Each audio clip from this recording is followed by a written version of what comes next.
My name is Christine Kremers. I'm the owner of Galerie Kremers, and I'm very happy and proud to host the exhibition of Adébayo Bolaji sitting next to me between two worlds. We had a wonderful opening on Saturday, and the exhibition will run until the end of October. I wanted to ask him some personal questions, and we're doing a little interview now. Great. So let me start with the most problematic question first. The problem I had when I wrote the press release. I was wondering how to transfer the information. Where is the artist from? This seems to be quite easy, not too difficult. Of course, you can write Adi is from London, UK. But is that all? What about his heritage, and how shall I frame it? So I wrote what I found in press releases of other galleries, to be honest. The artist's parents are from Nigeria. Why is this piece of information important? One lady who came to visit the exhibition fueled my irritation even more when she asked, "Are you specialized in African art?" I wanted to answer, "No, I'm not. Why do you think I am? Do you think the color of the skin of the artist exhibiting at the moment at the gallery justifies the conclusion that the gallery is specialized in African art?" Well, I did not want to offend her, and I was even more confused because at first sight I was able to see that she had an African background herself. The problem is that African art is a category connected to a lot of stereotypes and attributes like energetic, rough, natural, even true, native, naive, pristine, etc. Well, the artist Adébayo Bolaji and his art arrived from London, which leads me to my first group of questions. Adi, how do you connect to your Nigerian heritage in your artwork? Would you also describe it as African, and what is the difference? So, how do I connect, and would I describe it as African, and what is the difference, right? Maybe also between your Nigerian Yes. background and the African. Yes, because so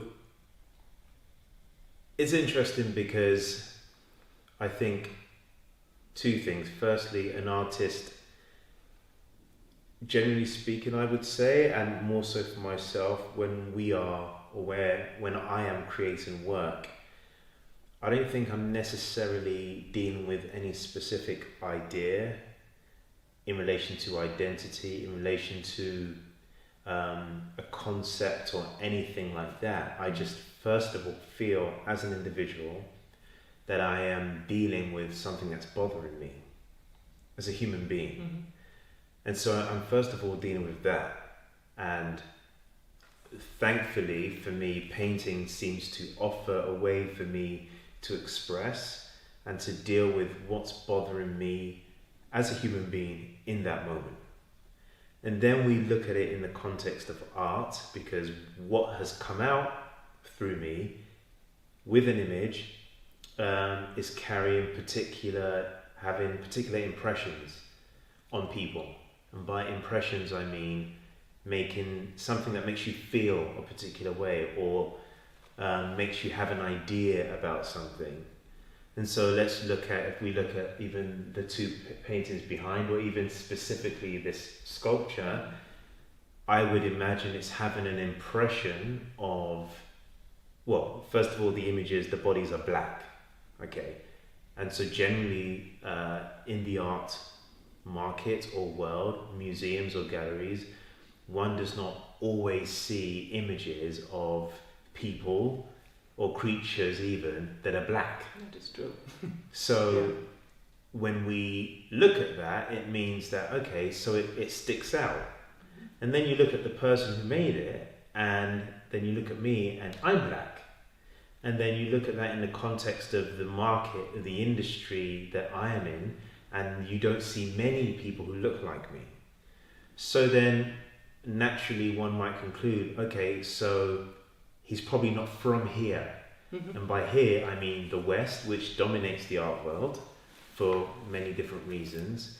So we go on to adding other meanings, thinking, okay, his art is about Africa. Right. You know, but I think, so there's that aspect. So I think there are people use categories as a way to understand things, but you and I both know that when we all use a category, it doesn't mean the same thing to someone else. So how do I connect my heritage? Well, the interesting thing is, it's such a weighted question and quite convoluted, because I'm like, one, am I connected to my heritage? Do I have to connect to my heritage? If I was white and English, would one be asking that artist, are they connecting their heritage? That's true. They probably would just ask or an artist who is white, so what's your painting about? Or what human emotions? The white artist has the privilege of being given the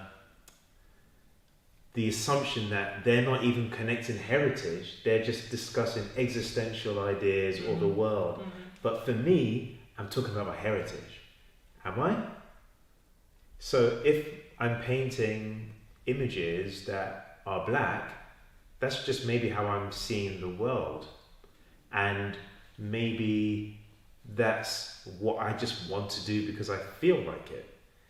But now, because it's not what the norm is, there's the assumption, I don't know if you are making the assumption, but my experience is that there's the assumption that this guy must be, well, he has to be talking about Africa. And I am sometimes, but not all the time. Not all the time. So I have to answer the question like that. I hope you don't mind. But if I was connected, but at the same time, when I started to paint, I found that there were things about my heritage that were coming through. And I don't think in any aspect of my work I'm trying to connect anything. I think maybe the work is trying to connect me. And it's maybe trying to pull me back to understand where I am from and why I am the way I am. So I feel that the work is trying to inform me and teach me. So I'm not coming to try to do anything other than learn. So I understand what you're saying, but when other people, like your galleries, for example, relate to your artwork or want to describe it, I've got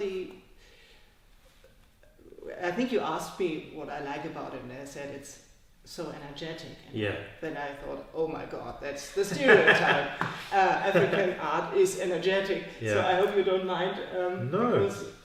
But that's the problem. But it is energetic. No? It is energetic. Okay. So we both agree on that. Yeah. I think there's the fear. This is just not even with art. I think generally because of what, let me say the word, systematic racism and what imperialism and what colonization and all other things has made, and the fact because we are, especially now in 2020, everyone's going to remember that year, we are questioning the systems that we live in, and we're starting to question things more directly. I think that's fueled with paranoia now, and filled with one doubting words and phrases, and it's not what I mean. But context is so important. I mean, one thing doesn't always mean the same thing all the time. And actually, the phrase African art, again, Africa is a continent, and North Africa is very different from West Africa, and we're all dealing with different expressions, so it's not just one thing, and which you of course know.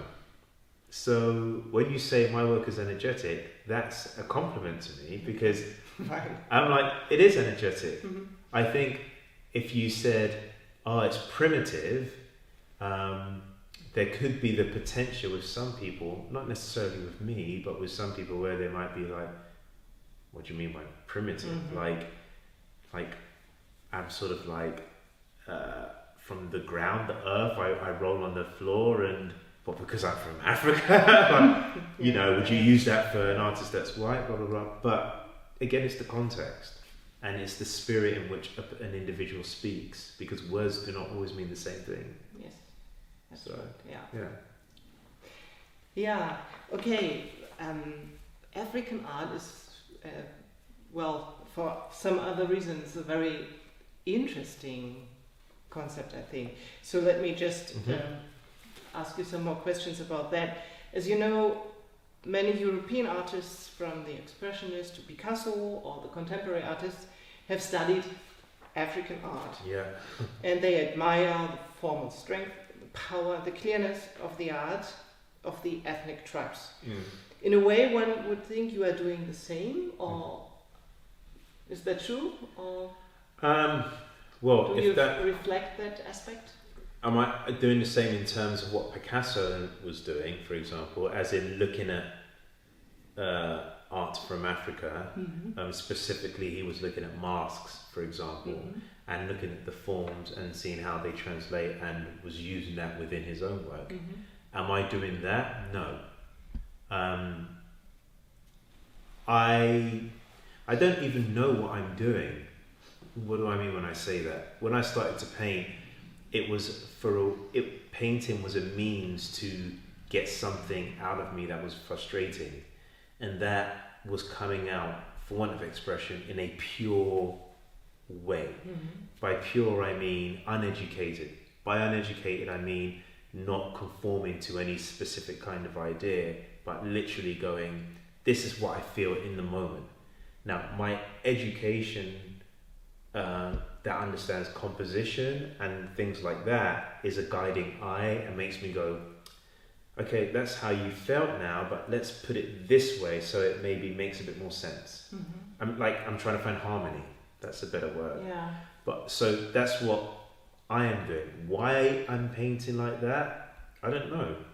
But I realise that it falls into the world in which you could say Le Corbusier. If we speak of Western artists like Le Corbusier, Picasso, and even I would go as far as to say even people like Keith Haring in his work, that was like graffiti, but the simplicity of the bodies, you can go to parts of Africa, like in Egypt or whatever, and people just doing that, you see it on the walls naturally. So I haven't really adhered to following things in a deliberate way. I think what's happened with me in my work is that I've stumbled across artists that are speaking a similar language to me, and I get excited, and I will study, not even study, I just spend time with them because we speak kind of similar language, Yeah. Yeah. For example, could you name some? Yeah, so I could say that, there's an artist now who I'm really sort of obsessed with, Bob Thompson. Yeah. His colour, that we spoke about as well, that I can't even remember how I stumbled across his work, but there's only one book about him, and he died in the 60s, very young, African American, and they said he was like responding to the masters and stuff, and I can see that in his work, but for me it's the colour. The way he used colour was just beautiful, and it just sent my brain like all these kind of feelings it was giving me, and I just wanted to keep looking at his work. Or there are other people, again, like we spoke about, like Caravaggio, where it's completely different, but I just want to look. And anytime I see something, I definitely want to stay and look, These are artists, again, it could be someone like Aztec sort of expressions, murals, things like this. And there's an artist from India, I forgot his name now, but quite prominent in the 50s and 60s, and his work is beautiful. I think I was very just interested in work that wasn't always from the West, but dealt with a different kind of rhythm. Because I felt that they were dealing with things that were visceral, somehow differently from Western expressions. I felt that Western expressions were very lyrical, which is nice, but there was a kind of rhythm that I think possibly comes also from my culture as well, where there's this always sense of percussion that's similar to the heartbeat, you know, and that's more to do with listening with what's going on with you rather than trying to always think academically. Right. And so I think that does relate to cultures for me. If you really understand these cultures, that's even in the way people speak with each other, when they meet each other, it's very physical in the body, how loud people speak when they're around each other, all of these small nuances can cross over into how you express yourself in art. Does that make sense? Yeah, so it almost answers my next question. Yeah. Just because talking.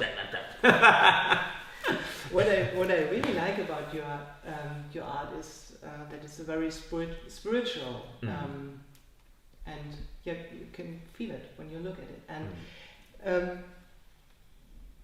again, my African art topic. There's a lot of art coming from Africa which has lost its spiritual context or dignity, and these tribal artworks, originally connected to religious ceremonies, are produced as mass products now and sold as airport art. And how do you, as an intellectual connected to Nigeria, find his way between plagiarism and new adoption? Do you think it's a new adoption of the core of the spiritual core of the African? It happens anytime anything becomes popular. So really good question and observation. Whenever something becomes popular, it's like the same today. You hear the phrase health and wellness, yoga, sustainability, you know, all of these things become kind of like fad kind of phrases now, even veganism, you know. So the thing that it initially is, you know, I always say that if someone is really spiritual, you don't need to tell me that you're spiritual. You know, you meet people and they go, I'm a spiritualist. Or even someone who goes, I'm an activist. You don't need to tell me you're an activist. You need to tell me that you're spiritual. I will see it. But I think what happens, there's the commodification of things. I call the McDonaldization of something, where it becomes, we're so obsessed with identity and making money and branding. Because branding allows you to create a kind of world which allows you to have some sort of control, which then leads to commerce and money. And then you lose the spirituality, the pureness of something. So I think there is truth in what you are saying. I don't know if I would make a claim saying that art's coming out of Africa has lost its spirituality, because I would need specific examples. Yes, of course. Talking about these airport art. Okay, yeah. So the sculptures which are sold at the airport, yeah. souvenir shops. Yeah, so yeah. That's good. So for example, people, they do symbols or what they think looks like African art to give a feeling, but they don't know what it means. Right. You know, so they, like, it's someone who says, oh, I want to be Buddhist or something, you know. So what they do is they give the look, they go and buy the clothes to make yourself look like a hippie or something, or you talk about chanting, etc. But the realness of it, the discipline, which no one sees in private that can give you praise for, people don't understand. So in the same way, I think all I can do is speak for myself and say, first of all, when we say spirituality, what do we mean? Is it, because what does that mean, spirituality? Does that mean humming? Does that mean sort of like, you know, rolling on the floor? Does that mean meditation? You know, you can be in a business suit, as far as I'm concerned, and look like a square guy and be the most spiritual person. because I think spirituality is action, it's deed, what one does, not what one says. It's who you truly are. So if we go from that notion of who you truly are, being truthful, then I think the art is about being truthful and connecting to something that is true.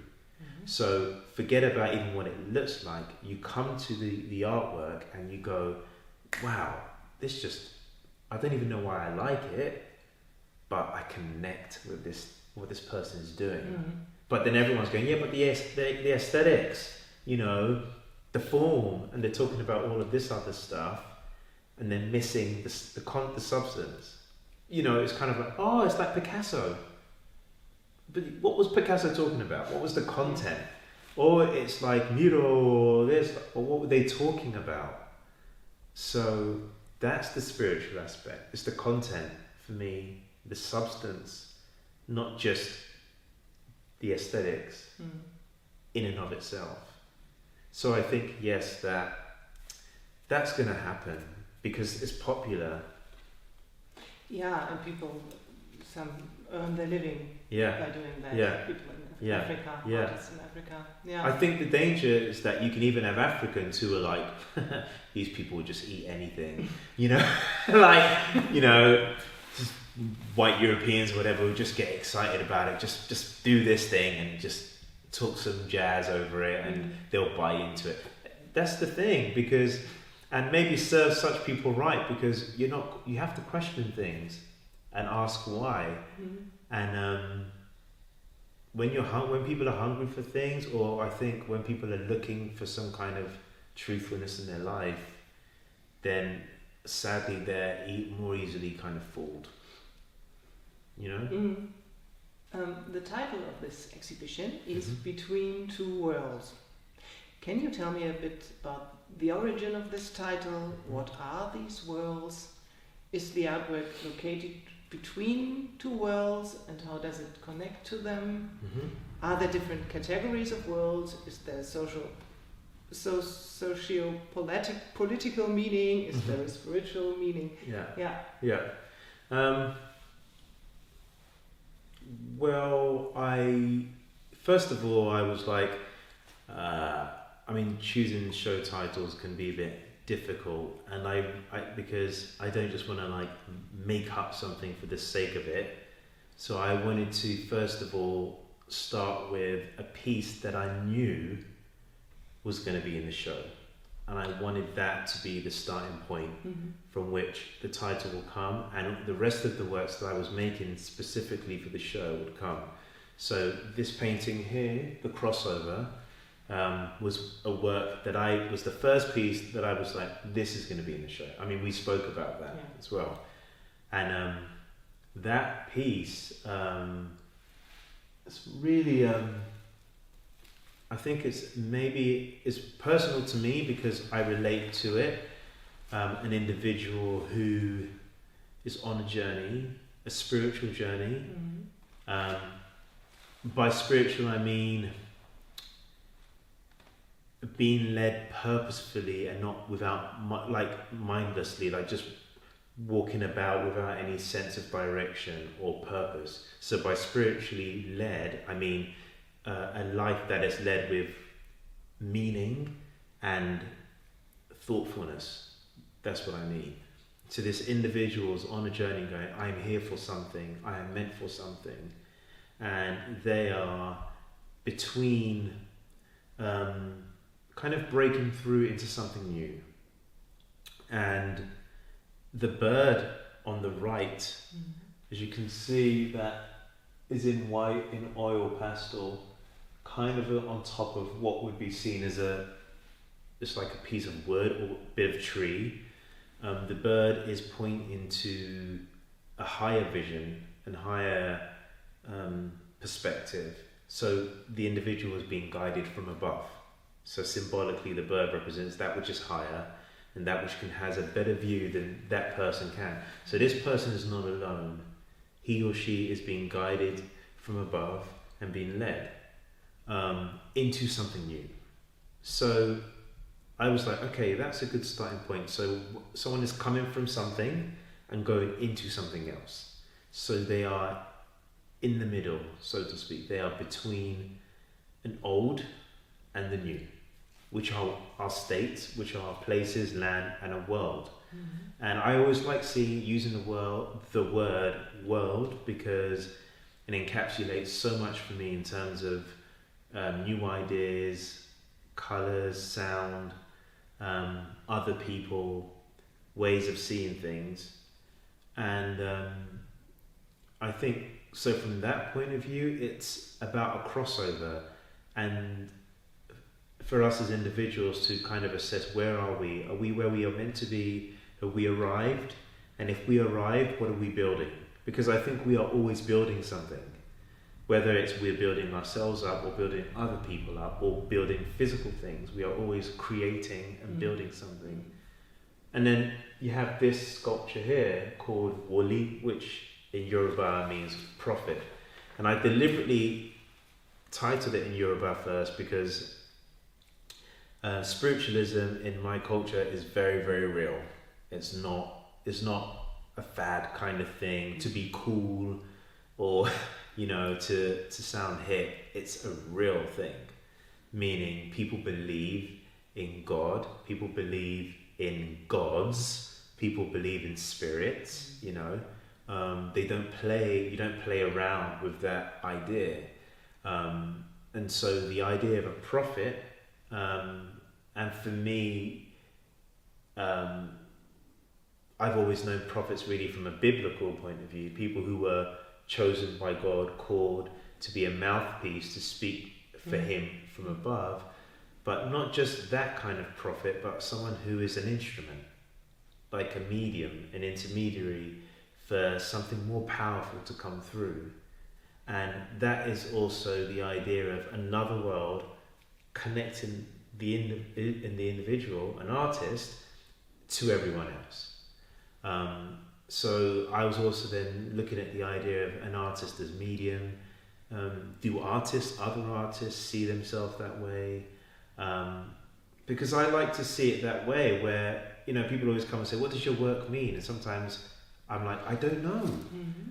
I mean, I know, but at the same time I'm kind of like, I'm more discovering something rather than trying to tell you something. I'm trying to learn something,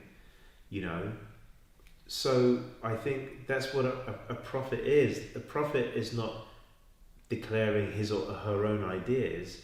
There are ideas that have been given, and now they're declaring for someone else. So they are an instrument. So it's this idea of, if that is the case, if this is true, what does that say about us? And what does that say about what you believe and why you do what you do? Are you being inspired by something else? And if so, what is or who is that thing? And do you know what it is? And if you don't know, why don't you know? I mean, it's question after question after question, which I like. I prefer people to engage rather than just have this answer and that's it. So all of the works from Commander of the Seas, with this sense of like light coming out of the chest and the wind. I love that. You can have it actually. Like wind again is symbolic of something spiritual, powerful, quick.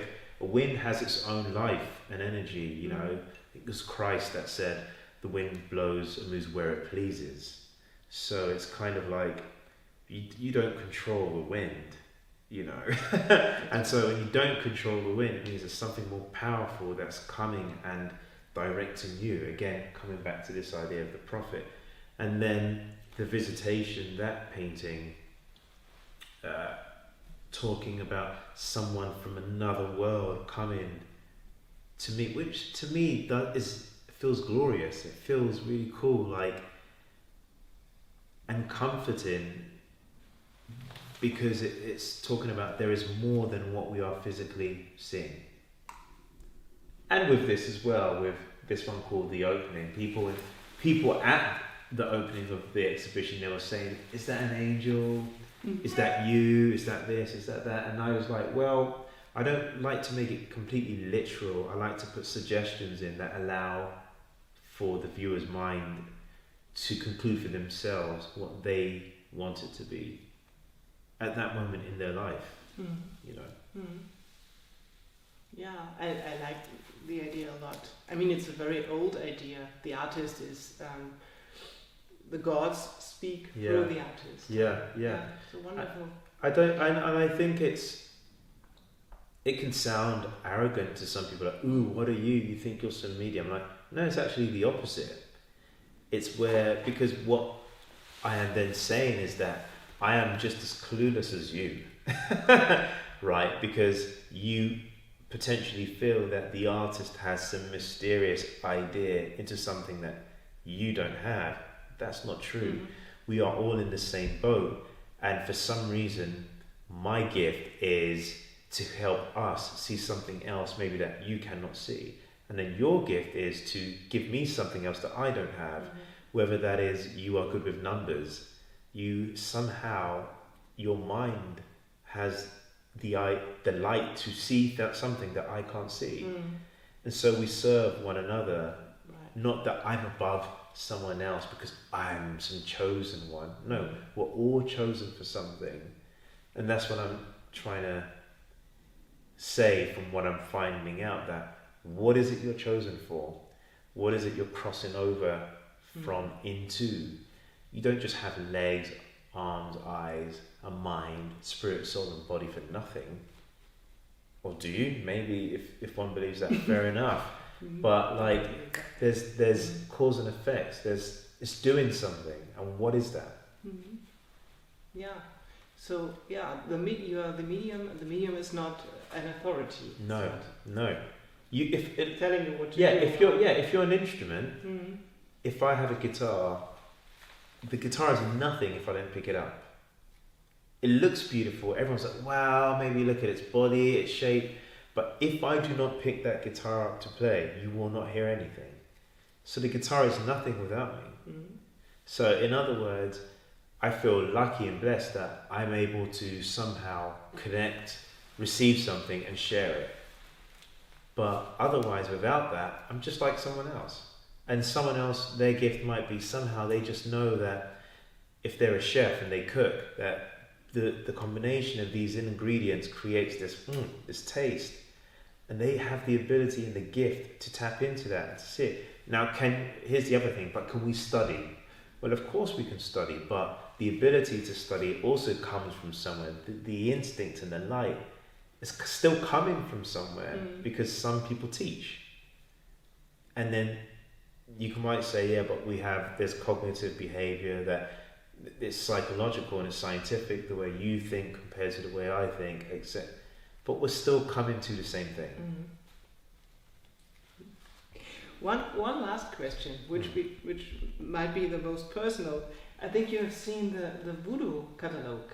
Right. We had a Voodoo exhibition 2 years ago. Yeah. And would you have liked to take part in the Voodoo exhibition? It depends. One, what you mean by Voodoo. And it would have depended, like, I always think, why do you want my work in it? Like, is it just you're looking at aesthetics or you're looking at meaning? And I think sometimes when people curate shows, of course it's visual art, so it has visual language, but it still has meaning. So I think some people go, let's just pick things that look African, because when they say voodoo, people, I'm assuming they always connect it to Africa, you know. Yeah. So I would go, is that why? I think instinctively, for the first 3 seconds, I might have this knee-jerk reaction and go, is that, like, what is that about, you know? But again, it just depends, because one thing I've been completely honest that was good with you is when we started having conversations and you were talking about my art, you went immediately into questioning, why do I make something that way? And I liked it, because and you went, if you don't want that question, I won't do it. And I was like, no, that's good. It means you want to know why I do what I do. So you weren't just saying, okay, you've made that and we can sell it for blah, blah, blah. You went immediately talking about the craft, which made me go, okay, So, because voodoo as well, I kind of laugh when I have, if I'm being, from my experience, sort of white Westerners come and they look at some of these things from Africa kind of like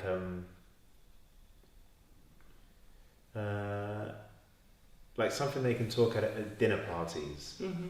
Yeah, so I think of sort of, from my experience, white Westerners who, when they speak of things that happen in Africa, cultural things, like the real spiritualism behind it, some don't really know, and it just feels like another fad or something they could boast about at a dinner party or something like that.